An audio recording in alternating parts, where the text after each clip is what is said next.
나의 고난과 내 손의 수고를 감찰하시고, 이런 제목으로 창세기 강의를 이어가겠습니다. 하나님의 뜻을 이루어가는 과정 속에서 우리가 더욱 진지하게 하나님의 뜻을 묻고 언제나 심사숙고해야만 되는 이유는, 하나님께서 원하시는 방법이 아닌 그런 일들을 우리가 어리석게 행할 때 언제나 그에 따른 문제와 책임이 발생하기 때문입니다. 신자가 믿음을 가지고 하나님의 뜻을 준행하는 과정에서 언제나 주의해야 할 일은 더욱 철저하고 면밀하게 하나님의 뜻을 구하고 더 세세한 부분까지 하나님의 기뻐하시는 뜻에 따라 순종하고 그 뜻을 행하고자 하는 열심을 갖는 것입니다. 목적이 선하다면 그 방법과 과정까지 사람의 생각과 뜻이 아닌 하나님의 뜻을 쫓는 것은 너무나 중요한 일입니다. 어떤 일을 행하든지 온전히 하나님께서 원하시는 뜻대로 행하고자 하는 집요한 열심과 결연한 마음을 갖지 않을 때 우리는 하나님의 뜻을 이루어가는 과정 속에서도 사람의 어리석은 방법과 계획으로 어려움을 자초하게 되는 문제에 봉착할 수 있다는 것을 기억할 필요가 있습니다. 고향으로 돌아가라는 것은 분명한 하나님의 명령이었지만 그 명령을 지키는 방법은 하나님의 방법이 아니었던 야곱의 도망은 결국 그를 추격한 외삼촌 라반과의 어색한 만남으로 발목을 잡히게 된 것을 성경은 기록하고 있습니다. 그래서 25절과 28절을 다시 보면, 라반이 야곱을 따라잡았을 때 야곱은 산에 장막을 쳐놓고 있었으며 라반도 자기 친족들과 함께 길르앗 산에 장막을 쳤다. 라반이 야곱에게 말하였다. 내가 어찌 이렇게 했느냐? 왜 네가 나를 속이고 사로잡은 자들처럼 내 딸을 잡아갔느냐? 왜 너는 도망가는 것을 숨기고 나를 속여 내게 알리지 않았느냐? 내가 너를 기쁘게 노래하고 북과 수금으로 보내지 않았겠느냐? 왜 너는 내가 내 손자들과 딸들과 입맞추지 못하게 하였느냐? 지금 내가 한 일이 어리석다. 이렇게 기록되어 있습니다. 장막을 쳤다라고 번역된 부분에서 장막을 치다라는 단어의 히브리 말의 의미는 땅에 말뚝을 박아서 단단히 고정을 시켰다는 의미입니다. 이로 보아서 아마도 야곱은 길르앗 산에 이르렀을 때에 라반을 떠난 지 10일이나 시간이 지났기 때문에 이제는 좀 안심을 하고 이곳에서 며칠 동안 쉬어갈 생각을 가지고 있었던 것으로 보입니다. 고향으로 돌아가라고 말씀하신 하나님의 말씀에 순종하고 하나님을 의지함으로 외삼촌에게 모든 이야기를 다 하고 야곱이 라반을 떠났더라면 이렇게 급히 도망을 칠 이유는 없었을 것입니다. 그러나 그는 하나님의 명령을 따르되 자신의 두려움과 근심에 더 많은 부분, 마음이 사로잡혀 있었습니다. 그리고 야곱의 도망은 결국 이렇게 그를 추격해온 외삼촌과 다시 대면해야 되는 불편한 일로 그에게 되찾아오게 된 것을 볼 수 있습니다. 언제나 온전한 순종, 나의 생각을 배제한 채로 하나님의 뜻에 따른 올바른 순종이 일어날 수 있는 모든 어려운 일들을 예방하는 지혜가 된다는 것을 우리는 기억해야 합니다. 하나님께서는 우리의 어리석음으로 하나님께서 원하시는 방법을 따르지 않더라도 모든 일들이 그저 순적하게 되게 하시는 분이 결코 아니십니다. 하나님께서는 하나님께서 행하고자 하시는 일들을 인간의 오류와 어리석음으로 그것이 어긋나거나 하나님의 영광을 가리는 일로 나타나는 것을 원치 않는 분이십니다. 하나님께서 하셨다면 정말 하나님께서 하신 대로 그 일들이 이루어지므로 하나님께서 하셨음에 대한 재론의 여지가 없기를 하나님은 바라십니다. 그러하기에 하나님께서는 그냥 야곱이 고향으로 돌아가도록 하지 않으시고 이 문제를 바로 잡기를 원하시는 것을 볼 수 있는 것이죠. 그것이 하나님의 간섭하심이고 성도의 삶을 교정하시는 하나님의 은혜입니다. 우리가 그냥 쉽게 넘어갈 수 있는 문제는 적어도 하나님의 뜻과 관련된 일이 아닙니다. 하나님께서는 결코 적당히 넘어가시는 분이 아니시기 때문이죠. 어떻게 여행이 그냥 지나갈 수 있는 일들은 적어도 하나님의 계획 속에서 일어난 일들이 아니라는 것을 우리는 생각해야 됩니다. 하나님의 뜻은 하나님의 계획과 방법대로 되지 않으면 반드시 그 일이 막히게 되어 있고 올바르게 진행되지 않기 마련입니다. 그렇기 때문에 신자는 그냥 지나칠 수 있을 것이라고 생각해서는 안 됩니다. 그것은 여러분이 하나님을 잘못 알고 계신다는 증거입니다. 반드시 오류를 바로 잡으시는 하나님의 섭리가 나타나게 된다는 것이죠. 하나님께서는 그래서 라반으로 하여금 야곱을 추격하게 하셨습니다. 그가 무엇을 잘못했는지를 분명하게 깨닫게 하시기 위함이었죠. 라반은 야곱에게 일장연설을 늘어놓습니다. 하나님께서는 라반의 입을 통해서 야곱이 무엇을 잘못했는지를 분명하게 밝히셨습니다. 라반은 왜 나를 속이고 도망을 쳤냐고 야곱을 꾸짖었습니다. 나를 속이고 나에게서 빼앗아 가듯이 그렇게 내 딸들을 데리고 도망친 이유가 무엇인지를 야곱에게 따져 묻고 있었습니다. 왜 자신에게 알리지 않고 도망을 친 것인지 야곱의 잘못된 부분을 정확하게 짚어가면서 그를 책망하는 라반의 논리는 하나님께서 라반을 통해서 그렇게 야곱을 질타하심이 아니고 무엇이겠습니까? 때로는 우리의 잘못과 잘못된 믿음과 어리석은 선택을 하나님께서는 사람의 입을 통해서 분명하게 깨닫게 하십니다. 그때 우리는 그 말들을 하나님께서 내게 주시는 말씀으로 들어야 합니다. 나를 훈계하시고 책망하시고 나를 교정하시는 하나님의 뜻으로 여겨야 되는 것이죠. 다윗은 나단 선지자의 말을 하나님께서 자신에게 주시는 준엄한 책망으로 받아들였습니다. 어리석고 미련한 죄인들은 우리는 여전히 잘못과 실수를, 죄를 범할 수 있습니다. 그러나 그것을 어떤 계기를 통해서 하나님께서 그것을 깨닫게 하셨을 때는 우리는 겸손히 즉각 돌이키고 우리의 죄와 허물을 인정하는 태도를 취할 필요가 있습니다. 그 사람이 정말 하나님을 사랑하는 성도라면 말이죠. 라반은 나에게 말을 하고 떠났더라면 이별을 위한 성대한 잔치를 벌이고 그렇게 떳떳하게 떠날 수 있었을 텐데 이별의 수순도 밟지 못하게 하고 자기의 딸들과 손자들을 데리고 간 것에 대한 서운함을 야곱에게 표현하고 있었던 것을 볼 수 있습니다. 그리고 야곱의 이 일은 분명히 어리석은 일이라고 일침을 가합니다. 그렇습니다. 이것은 어리석은 일이었습니다. 하나님의 일들을 진행하면서도 우리가 하나님을 신앙한다고 하면서도 때로는 우리가 갖는 생각과 계획과 방법은 어리석은 것일 수 있다는 것을 잊어버리지 마십시오. 우리의 생각과 마음과 계획을 다 신뢰할 수 없는 것입니다. 그것이 진정으로 하나님의 뜻이고 계획인지 철저하게 신중하게 검증하고 분별할 수 있는 지혜가 반드시 우리에게 필요한 것이죠. 라반은 이어서 야곱을 이렇게 추격할 수밖에 없었던 또 하나의 중요한 이유를 설명하고 있습니다. 29절에서 30절을 보십시오. 너희를 해할 능력이 내 손에 있으나 내 아버지 하나님께서 어젯밤에 내게 너는 조심하여 야곱에게 선악간에 말하지 마라 말씀하셨다. 이제 내가 내 아버지 집이 몹시 그리워 떠날 수는 있으나 왜 내 신들을 훔쳤느냐 이렇게 기록되어 있습니다. 하나님을 신앙하지 않는 이교도 라반이라도 여호와 하나님의 뜻에 순복할 수밖에 없음을 성경은 보여줍니다. 라반은 말하기를 내가 너를 이 일로 인해서 해할 수 있는 힘이 내게 분명히 있지만 바로 어젯밤에 하나님께서 내게 이 일에 관해서 너에게 아무 말도 하지 말라고 말씀하셨기 때문에 더 이상은 이 문제를 말하지 않겠다 이렇게 말합니다. 그러나 네가 고향을 그리워해서 돌아가는 것은 어찌할 수 없는 일이라 치더라도 왜 자신의 드라빔을 훔쳤느냐고 야곱을 질타하고 있습니다. 중요한 것은 원문에는 왜 나의 신들이라고 복수로 표현이 되어 있다는 점인데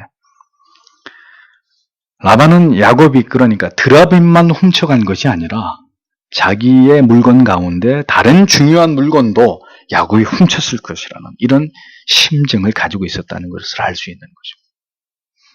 드라빔뿐만이 아니라 몇 가지 더 내가 보물처럼 여기는 것을 야곱이 훔쳐갔을 것이다. 라반은 그렇게 생각했다는 것입니다. 라반은 분명하게 자신의 하나님이 아니라 너희 아버지의 하나님이라고 표현함으로써 그 자신은 하나님과 아무런 관련이 없는 자인 것을 분명히 밝힙니다. 지금 라반의 관심은 오직 자기의 잃어버린 드라빔과 그 밖에 자기의 재산에만 집중되어 있었습니다. 라반은 참 불쌍한 사람이죠. 여호와 하나님을 알 수 있는 여러 기회가 분명히 있었음에도 불구하고 하나님을 찾지 않고 생명 없는 우상에 집착하고 있는 그런 모습을 보여줍니다. 이런 라반의 모습이야말로 전형적인 불택자의 어리석은 모습이 아니고 무엇이겠습니까? 얼마든지 복음에 대해서 올바른 진리에 관해서 깨달아 알 수 있는 기회와 시간들이 있었음에도 불구하고 그것에 관심을 갖지 못하고 지엽적인 것에, 진리의 변두리에 있는 것에만, 자기의 유익에만 관심을 갖는 이런 사람들도 이 라반과 별반 다르지 않다는 것을 우리는 기억해야 합니다. 자, 야곱의 답변을 들어보겠습니다. 31절에서 32절에 야곱이 대답하여 라반에게 말하기를 외삼촌이 외삼촌의 딸들을 제게서 강제로 빼앗을까 두려웠습니다. 외삼촌께서 외삼촌의 신들을 누구에게서 찾든지 그는 살지 못할 것입니다. 외삼촌의 것을 제가 가졌다면 우리 친족들 앞에서 보여주시고 가져가십시오 하였으나 야곱은 라헬이 그것을 훔친 줄을 모르고 있었다. 이렇게 적고 있습니다. 라반의 질타에 대한 야곱의 변명 속에서 우리는 야곱의 신앙이 아직도 하나님을 향해서 견고하지 못함을 보게 됩니다. 그에게는 하나님의 약속보다는 외삼촌에 대한 두려움이 더 컸고 아내를 빼앗길지도 모른다는 인간적인 우려 때문에 그가 몰래 도망을 칠 수밖에 없었노라고 이렇게 초라하고 궁색한 변명을 하고 있습니다.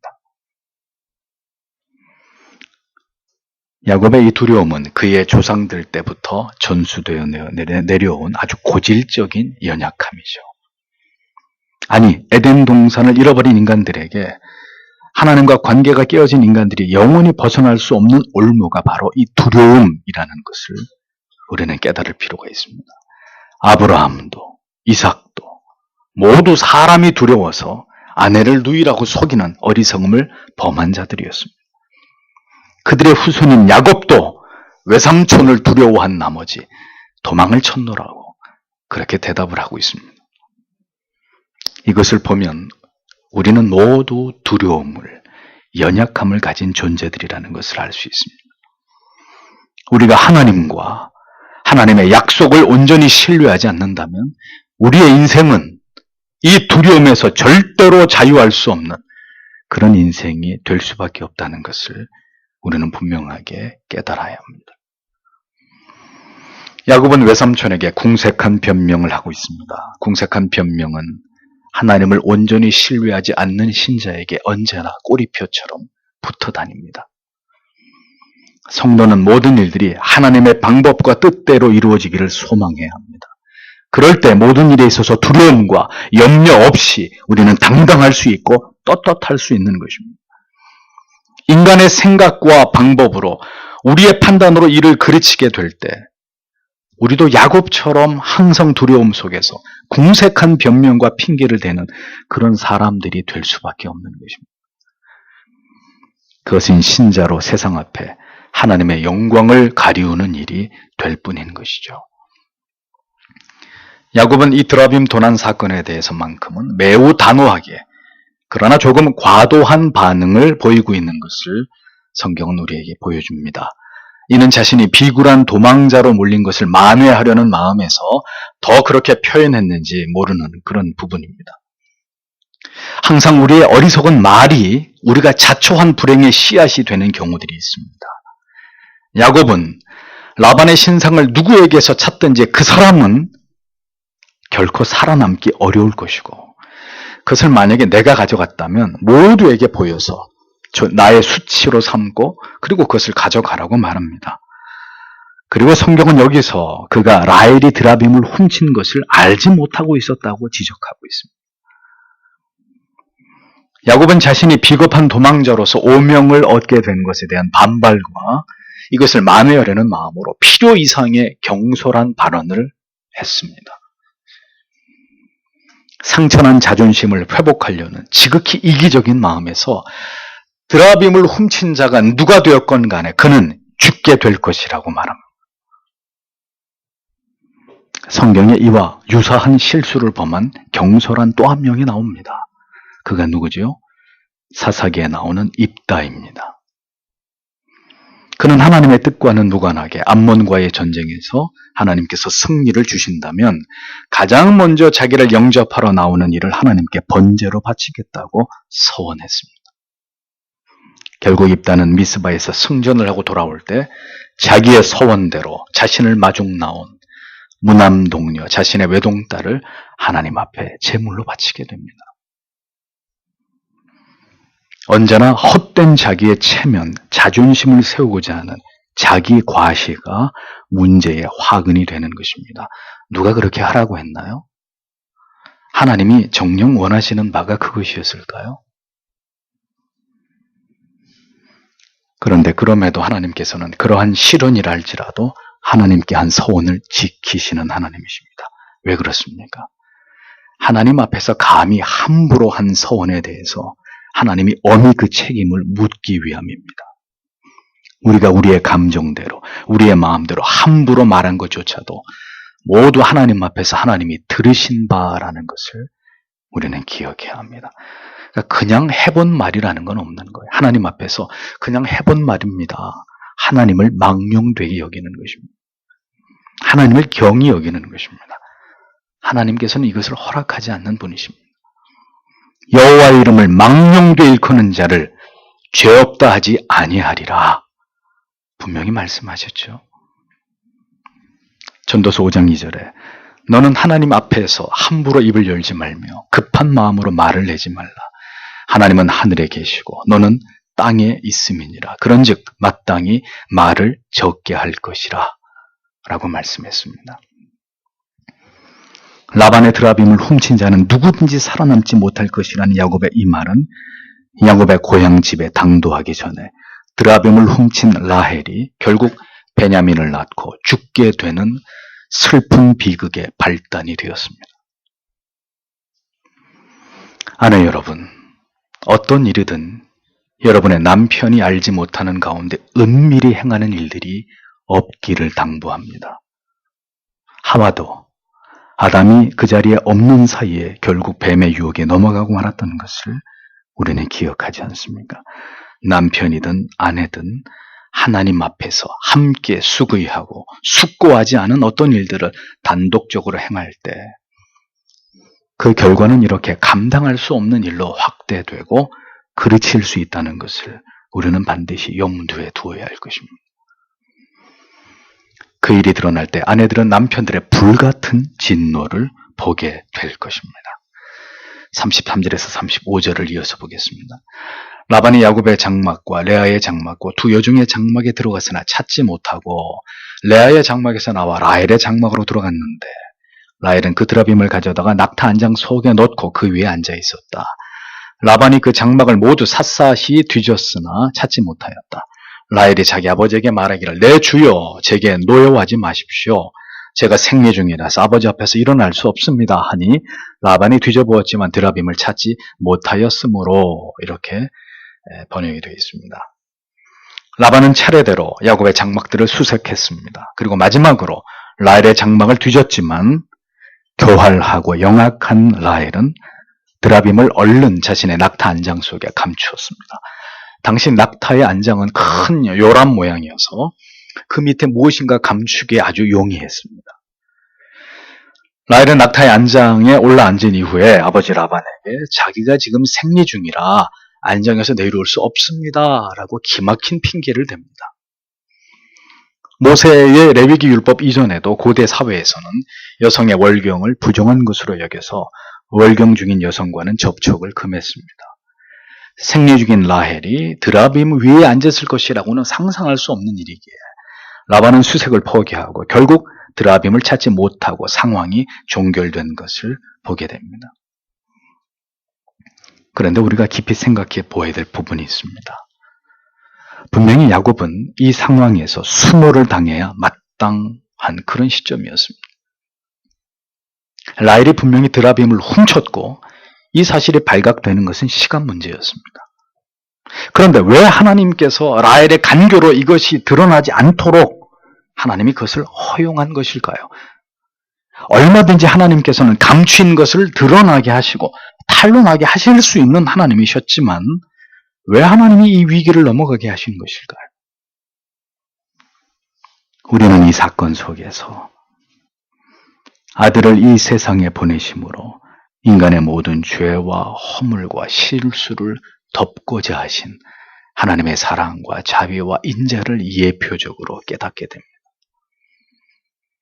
드러나면 추악하고 부끄럽고 고개를 들 수 없는 그런 우리들의 죄악이었고 우리는 그렇게 흉악한 죄인들에 불과했습니다.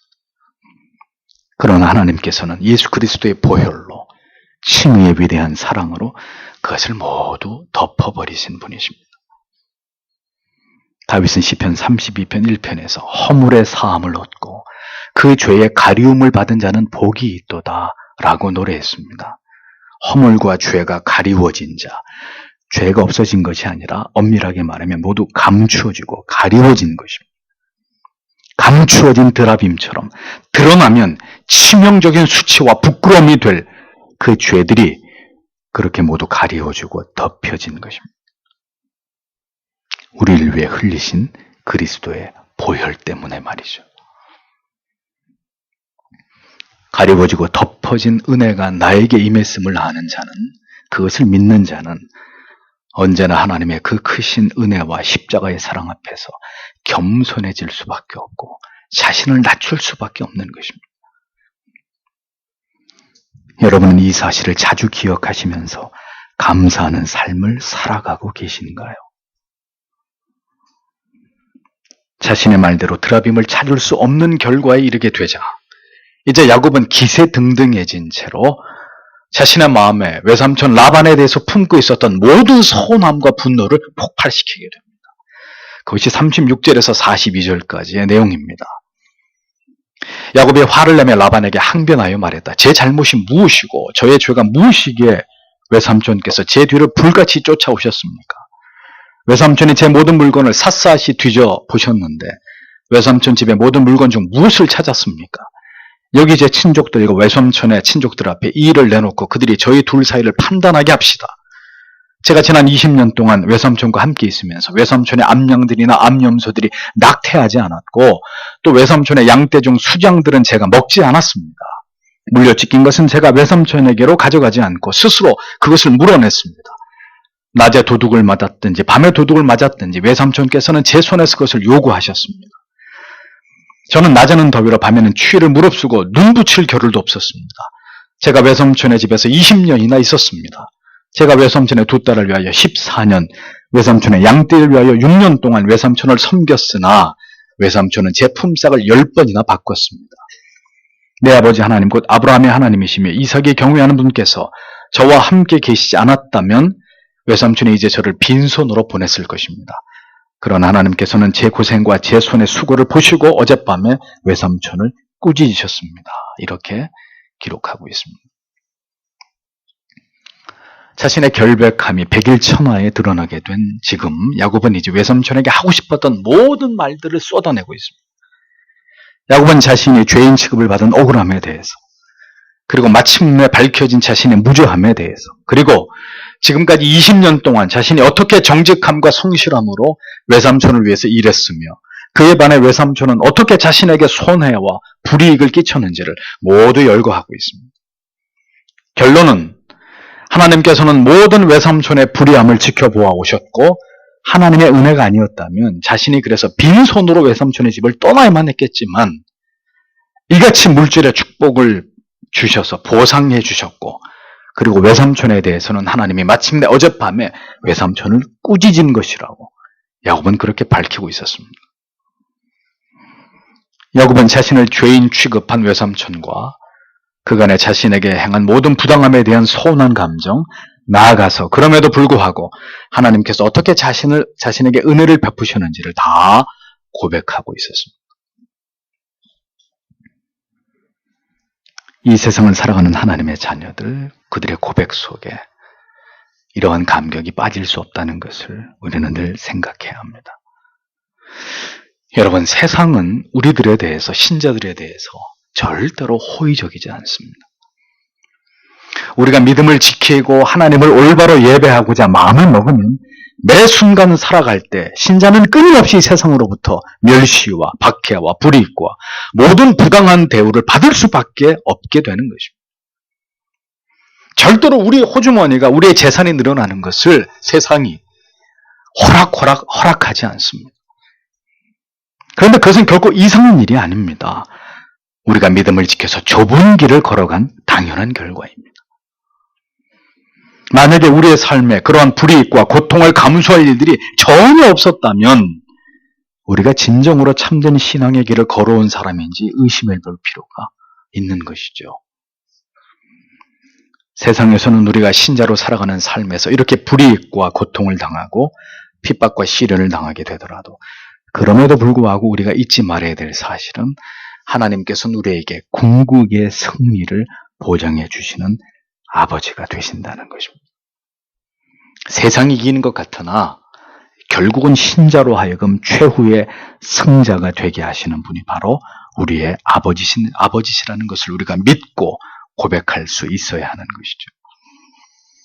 결국은 하나님께서 우리를 억울하게 하신 자들에게 공의로 갚으시고 결국은 우리의 모든 필요를 채우시고 우리의 인생 길을 인도하시는 그런 자유로우신 아버지가 되신다는 것을 우리는 야곱의 고백 속에서 다시 확인하게 되는 것입니다. 야곱의 이 분명한 고백과 표현 앞에서 라반이 무슨 말을 더 할 수 있겠습니까? 43절에서 50절을 보십시오. 라반이 대답하기를 딸들은 내 딸들이고 자식들은 내 자식들이며 양떼는 내 양떼고 내가 보는 것은 다 내 것이다. 그러나 오늘 내 딸들과 그들이 낳은 자식들에게 내가 무슨 일을 하겠느냐. 이제 오너라 우리가 언약을 맺고 그것이 너와 나 사이에 증거가 되게 하자 하니 예, 야곱이 돌 하나를 가져다가 그것을 기둥으로 세우고 또 자기 친족들에게 돌들을 모아라 하고 말하니 그들은 돌들을 가져다가 무더기를 만들고 거기에 그 무더기 곁에서 식사를 하였으며 라반은 그것을 여갈사두다라고 불렀고 야곱은 그것을 갈렛이라고 불렀다. 라반이 이 무더기가 오늘 나와 너 사이의 증거이다라고 말하였으므로 그 이름을 갈렛이라고 불렀으며 또 미스바라 하였으니 이는 우리가 서로 보지 못할 때 여호와께서 나와 너 사이에 지켜보시기를 바란다. 네가 딸들을 구박하거나 내 딸들 외에 다른 아내들을 얻으면 비록 우리가 함께하는 사람이 없더라도 하나님께서 나와 너 사이에 증인이 되실 것이다 라고 그가 말하였기 때문이다. 이렇게 기록하고 있습니다. 야곱의 긴 항변에 대한 라반의 반응입니다. 라반은 이제 더 이상 야곱에게 아무것도 주장할 수 없음을 깨닫게 됩니다. 그는 사실상 야곱에게 백기를 든 것이죠. 라반은 더 이상 변명의 구실을 찾지 못하고 그는 4번이나 야곱의 아내와 그의 자식들과 소유에 대해서 내 것이라고, 그게 내 것이었다고 이렇게 주장하면서 집착을 보였지만 그 말은 더 이상 의미가 없다는 것을 그 자신도 잘 알고 있었습니다. 여러분, 세상이 우리를 그렇게 보게 만들어야 합니다. 세상에서 살아가고 있고 세상의 모든 것을 우리도 누리고 살아가고 있으며 세상 사람들처럼 살아가고 있지만 우리는 이 세상에 속한 사람들이 아닌 존재들로 그렇게 신자와 교회를 세상 사람들이 바라볼 수 있게 만들어야 합니다. 모두 한때는 라반의 것이었는데 이제는 더 이상 자신의 마음대로 할 수 없는 사람들과 소유가 된 것이라고. 그래서 그것을 포기할 수밖에 없는 그런 존재들이 되었다고 라반이 고백하고 있듯이 그들이 바로 그리스도인들로 여겨지도록 우리는 그렇게 이 세상에 존재해야 되는 사람들입니다. 결국 갈 길이 다르고 이제는 서로 각자의 길을 갈 수밖에 없도록 여겨지는 사람들. 그들이 이 세상과 구별된 언약의 백성들, 하나님의 자녀들이라는 것입니다. 세상에 감당할 수 없는 하나님의 사람들에게 언제나 세상이 내민 조건은 무엇이었죠? 평화의 조약이었습니다. 그렇게 서로 분명하게 선을 긋고 서로 넘나들지 말고 각자의 삶을 살자는 것이었습니다. 아브라함에게도 이삭에게도 아비멜렉은 그렇게 평화의 협정을 체결하면서 우리 사이좋게 지냅시다. 싸우지 맙시다. 이렇게 요구했던 것을 성경은 기록하고 있습니다.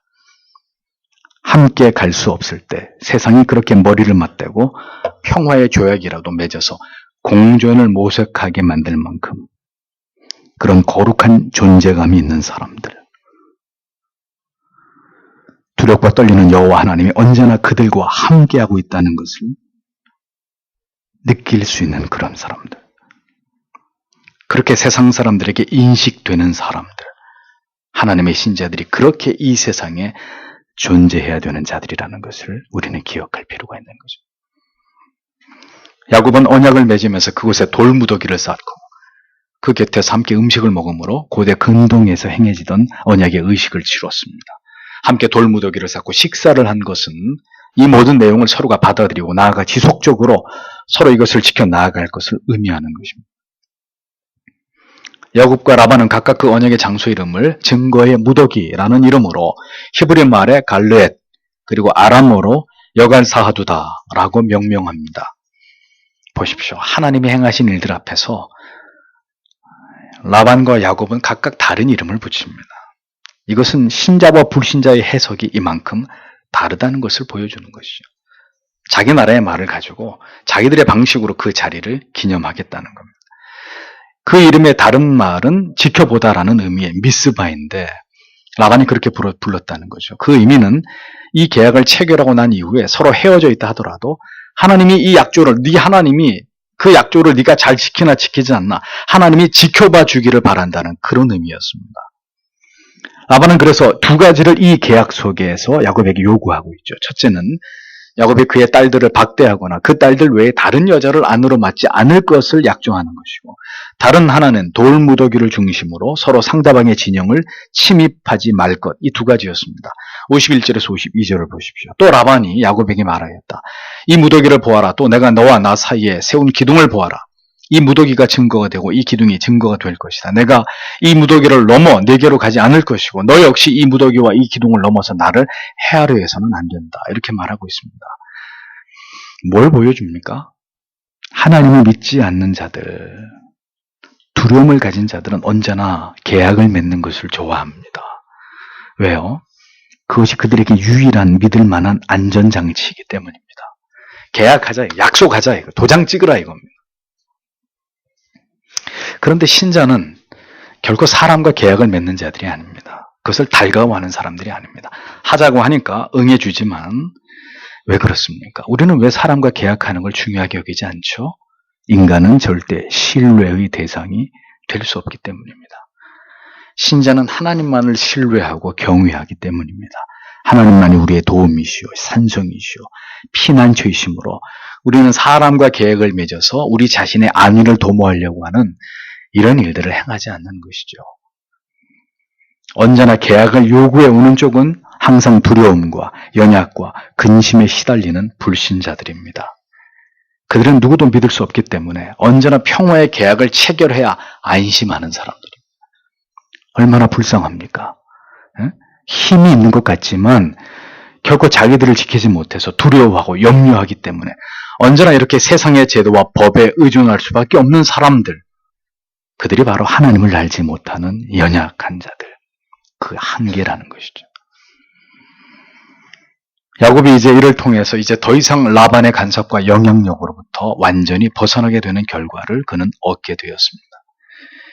하나님께서는 그렇게 이제 밧단 아람에서의 야곱의 20년의 세월을 정리해 주셨습니다. 하나하나 야곱을 하나님의 언약 위에 더욱 굳게 세우시기 위한 하나님의 간섭과 정리는 이렇게 순서대로 순리적으로 이루어지고 있었다는 사실을 성경이 보여줍니다. 53절에서 55절을 보겠습니다. 아브라함의 하나님과 나홀의 하나님, 그들의 조상의 하나님께서 우리 사이에서 판단하시기를 원한다. 야곱은 자기 아버지 이삭의 경외하는 분을 가리켜 맹세하고 그 산에서 제사를 드리며 그의 형제들을 불러 빵을 먹게 하니 그들이 빵을 먹고 그 산에서 밤을 보냈다. 라반이 아침에 일찍 일어나 자기 손자들과 자기 딸들에게 입맞추며 그들을 축복해주고 길을 떠나 자기 거처로 돌아갔다. 이렇게 적고 있습니다.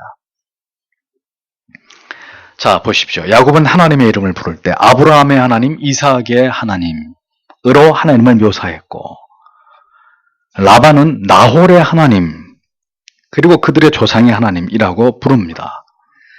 그러니까 나홀과 데라 등이 섬긴 우상신과 여호와 하나님은 조차 구별하지 못하고 있는 이런 라반의 어리석음을 보여주는 거죠. 이것은 라반이 범신론적인 사상을 가진 전형적인 불택자라는 것을 증명해주는 부분입니다. 그들의 조상 누굴 가리킵니까? 데라를 가리키죠. 데라가 누굽니까? 나홀과 아브라함을 낳은 아버지입니다. 데라는 어떤 사람이었습니까? 우상을 숭배하는 사람이었습니다. 그러니까 라반은 여호와든 데라의 신이든 모두 같은 신으로 여기면서 그냥 여호와를 여러 신 중에 하나로만 그렇게 인식하고 있었던 라반의 신관을 보여주는 부분입니다. 하나님 외에 다른 신을, 다른 무엇인가를 의지하고 의존하는 것 무엇입니까? 우상숭배입니다. 그래서 우리는 종교다원주의를 결연히 배격합니다. 기독교든 천주교든 불교든 모두 인간을 구원에 이르게 하는 종교에 불과하다고 믿는 이런 신앙을 우리는 경멸합니다. 구원의 방법만 다를 뿐이지 모든 종교에 구원이 있다고 믿는 이것은 반기독, 반성경적인 이단 사상입니다. 그래서 우리는 차별금지법 같은 이런 종교 간의 엄밀한 구분과 경계선을 모두 허물어버리는 악법들을 신자는 저지해야 되는 것이고 이러한 악법이 제정되는 것에 대해서 저항해야 되는 것입니다. 라반이 나홀의 하나님의 이름으로 계약을 체결하는 것과 달리 야곱은 이삭의 경외하는 하나님을 가리켜 맹세를 했다고 성경이 분명히 기록하고 있습니다. 보십시오. 신자는 언제나 하나님의 이름으로 세상에서 살아가는 사람들입니다.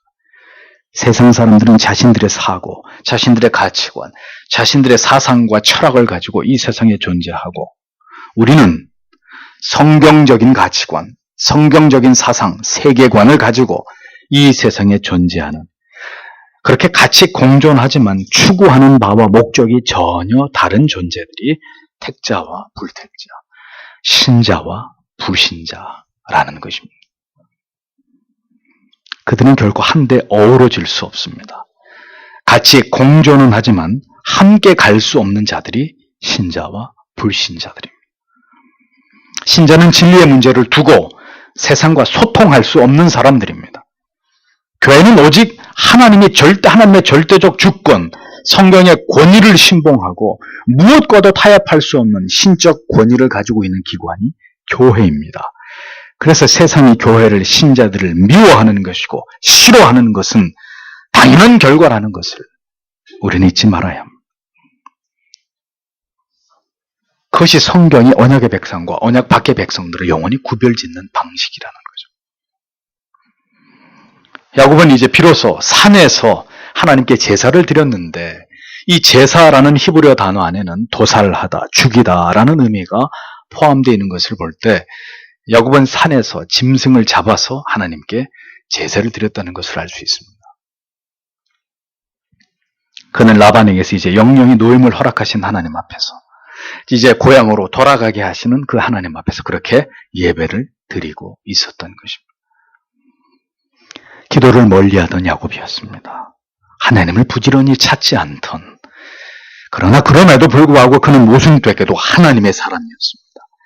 그랬던 야곱의 모습 속에서 이제 하나님을 경외하는 자발적인 경배의 모습이 서서히 드러나고 있는 것을 확인할 수 있는 대목입니다. 하나님께서는 그렇게 자기 백성들에게 자발적으로 하나님을 경외하고 경배하고 예배하고 기도하도록 이끌어 가시는 아버지이십니다. 야곱은 계약이 체결되자 하나님께 감사의 제사를 드렸는데 라반은 다음 날 딸들과 손자들에게 의미 없는 축복과 입맞춤을 하고 다시 밧단 아람으로 떠나갔습니다. 불신자들도 자녀들에게 축복을 합니다. 덕담을 해주고 만사 형통하고 결혼해서 잘 살라고 말해줍니다. 그러나 이것은 아무런 의미 없는 축복이고 덕담이죠. 축복을 주시는 이는 하나님이신데 누구에게 복을 빌 것이며 누구에게 형통을 바랄 것입니까? 그들의 인생은 그렇게 허무하고 무의미할 뿐입니다. 긍정의 힘을 믿고 그저 잘 먹고 잘 살고 행복하게 살다가 죽는 것이 이 세상의 전부라고 믿는 것이 세상 사람들의 가치관입니다. 창세기는 하나님의 언약의 백성들이 단을 쌓은 역사, 하나님께 제사를 드린 역사가 계속해서 이어지고 있습니다. 하나님의 백성들, 택자들의 가장 큰 특징은 그들은 하나님께 제사를 드리는, 예배를 드리는 자들이었다는 점이 창세기 곳곳에서 계속 등장하고 있습니다. 인생의 숱한 경험들을 통해서 그들이 점점 하나님을 경외하는 사람들로 탈바꿈되어져 가고 있는 이런 모든 내용들이 창세기에 그대로 드러나고 있습니다. 오늘 여러분은 진정한 예배자들이 되어가고 계십니까? 어떤 시대, 어떤 상황 속에서도 하나님께 단을 쌓는 것, 그것은 모든 이 땅의 신자들이 존재하는 의미이고 목적임을 보여주는 명백한 성경의 진리입니다. 신자는 하나님을 예배하기 위해 존재합니다. 모든 시대 속에서 하나님께서 택하신 자기 백성들을 불러서 뭘 하셨습니까? 그들을 예배자들로 세우셨습니다. 성경의 역사, 성도의 역사는 예배의 역사이고 그것을 위해 이 땅에 교회가 탄생된 것이고 우리는 훗날 천국에 이르러서도 뭘 할까요? 천국에서 맨날 먹고 마시고 놀까요? 아닙니다. 요한계시록을 보십시오. 영원토록 하나님을 예배하는 자들로 하나님과 함께 영생을 살아갈 자들입니다. 하나님께서는 이렇게 야곱으로 하여금 자신을 원수처럼 여기는 형 에서를 만나기 전에 먼저 라반과의 이 어색한 만남을 통해서 그를 준비시키신 것입니다.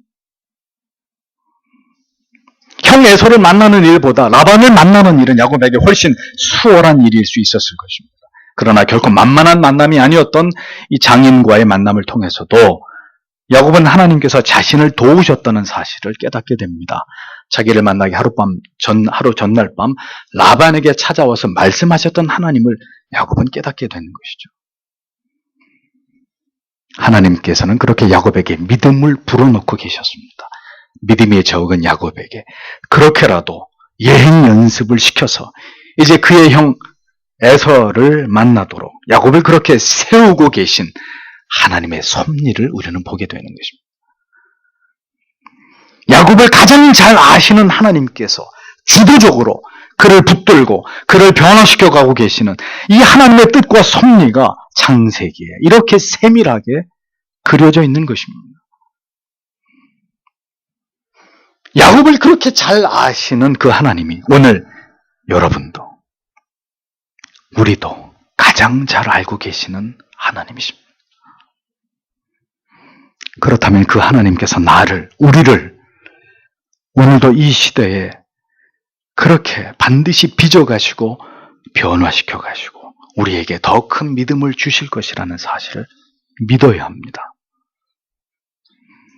그러나 다시 말씀드리지만 그때가 올 때까지 그러니까 나는 가만히 기다리고 있기만 하면 된다 라고 생각하지 마십시오. 세상에서 마음대로 죄를 지으면서 그렇게 게으르고 나태하고 방만한 삶을 살아가면서 그렇게 하나님께서 언젠가 때가 되면 무엇인가 나에게 행하실 것이다 이렇게 생각하고 우두커니 그렇게 기다리다가는 돌아오기는 돌아오지만 결국 인생의 많은 시간들을 허비한 채로 혹독한 대가를 지불하고 하나님께 붙들려서 신앙을 다시 회복하게 되는 결과를 초래하게 될 것입니다.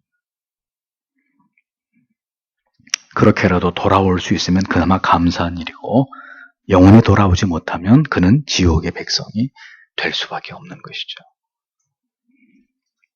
때가 되면 반드시 돌아오게 하십니다. 그러나 그 많은 시간, 그 주신 기회들을 다 우습게 여기고 세상에서 흘려보낸 시간과 그가 범한 죄만큼 돌아오는 자의 길은 험준한 가시밭길이 될 것이라는 것을 잊어버리지 마십시오. 교회 안에 머물렀다가 떠나는 사람들이 있습니다. 신앙을 버리는 사람들이 있습니다. 물론 그가 하나님의 사람이라면 다시 돌아오게 하실 것입니다. 우리는 거기에 대해서 낙관적으로 생각하는 경향이 있습니다. 다시 말씀드립니다. 돌아오는 건 틀림없습니다. 근데 세상에서 많은 것들을 잃어버리고 많은 것들이 무너진 채로 당하지 않아도 될 가혹한 고난을 당하고 난 다음에 돌아오게 될 것입니다. 하나님을 떠나 살아간 모든 삶의 그 대가를 지불하게 하시는 하나님이십니다. 그것이 하나님의 공의입니다. 하나님께서는 오늘도 우리를 잘게 부셔뜨리고 우리를 낮추시고 깨뜨리십니다. 하나님께서 뜻하신 모습으로 우리를 빚어가시도록 그렇게 우리가 있기 좋은 환경과 좋은 사람들 틈에만 두지 않으시고 불편한 곳, 불편한 사람들 틈에 두게 하시고 인내를 가르치시고 그렇게 우리를 연단하십니다. 그 모든 과정을 잘 지나가야 합니다. 그래야 우리는 이제 진실로 하나님을 경외하는 참된 예배자로 하나님의 사람으로 세워질 수 있는 것입니다. 우리의 인생에 하나님께서 경험하게 하시는 일들의 의미와 목적을 여러분 잘 돌이켜 살펴보시고 생각해 보십시오. 의미 없는 일들은 절대로 우리에게 일어나지 않습니다. 모든 체험 속에서 하나님은 지금도 하나님의 뜻을 나타내시고 그것을 깨닫게 하시고 그 뜻대로 자라가는 성장해가는 하나님의 백성들이 되기를 기대하고 계십니다. 따라서 우리의 삶도 그렇게 되어져 갈 것이라는 것을 우리는 분명히 믿어야 하는 것이죠. 주의 깨닫게 하시는 은혜가 여러분 모두에게 함께 하시기를 바랍니다. 기도하겠습니다.